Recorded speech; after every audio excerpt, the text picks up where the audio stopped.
So as we continued to get ready, Michael did more careful research about what actual gear we really should have, and he did a really nice job.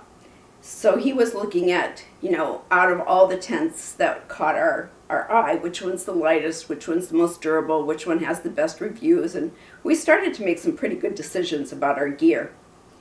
And of course, I'm on the computer every night along with Michael. And I run across a website that talks about trail names. Now, trail names really intrigued me because I thought that was pretty cool. And I started thinking about some of the nicknames that I've had over time. And, I'm reading on, and the guy says, you want to be really careful about your trail name because quite often they come from things you've done that are really stupid. One that just caught my eye was if you wear your headlamp at night and you go out into the shelter area where everybody's sleeping and you're looking around for a place to pee, they start to call you Cyclops because of your one eye.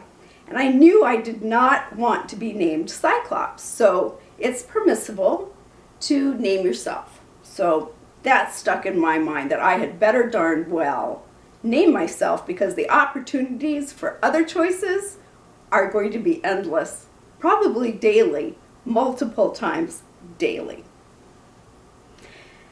So I'm reading on, and there was another website, and it started talking about how people who start at Katahdin, which is what we were going to do, people who start at Katahdin and start to work their way south towards Georgia, start to meet people who have started in Georgia and are hiking their way north toward Katahdin. So there's people who go north, they're called the Nobos, or northbound, and there's people who start up at Katahdin and are going to go south towards Georgia, and they're the Sobos. They are southbound. So I guess when these two groups start to meet each other in the middle of the trail, there's a little bit of animosity between them because the people who are coming from Katahdin have already done the Whites. Now the Whites are very rugged mountains, and everybody who hikes the AT has to face the Whites. Well, the mountains down south are not insignificant. So what happens is you get this really arrogant bunch that are coming down from the north, and they probably shouldn't be quite as arrogant as they are, and you get all these people who are bound towards Katahdin meeting them, and they're being belittled because their journey hasn't counted yet as the hard part. And I thought, that's really sad because I was going to start at Katahdin, and I really didn't want to be disliked just because of the direction I was walking in. So I thought I'd better fix that. And I thought about it, and I thought about it, and I thought, you know what? I'm going to be Reassurance.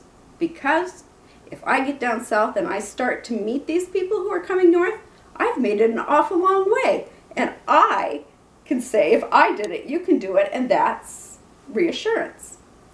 And in the back of my mind, for my name, it was also the fact that I needed a damn lot of reassurance myself. So it was kind of a double-edged thing, but I thought it was very classy, loved it. So I started, when I did my first video to announce our trip, it was going to be my husband as Shaved Bear, and I was going to be Reassurance. You just almost could see the halo. So that didn't last. And that's because I joined a Facebook group, and the name of the group was Appalachian Trail Class of 2017.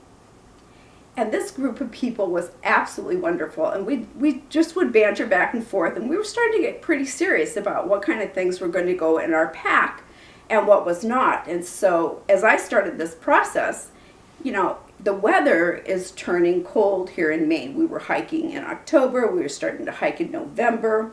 We got in a couple in December before it snowed, and so I have this hat. And I was pretty darn serious about putting this hat in my backpack and carrying it with me because, truthfully, this hat is very warm. And the other thing that is really lovely about it is it can rain and the inside does not get wet. Even if you just poured pitchers of water on this, it wouldn't be wet. I thought that was a fabulous thing. So I was pretty darn serious about taking my hat, and every time I'd weigh it, it would confront me with the realism of the trail that you just don't carry things that are as heavy as this. And so I'd take it out, and I'd post online hats out of the pack, and everybody gives their base weight. That's how much your pack weighs without water, fuel, and food. So I'd post, and then a couple weeks later I'd weed through everything, and I'd think about this hat and how cold it was outside, and that it would be cold up in the whites, and I'd put it back in so that I'd repost my new base weight. And everybody was in this process of sorting, and it got to be the standing joke on the Facebook page. So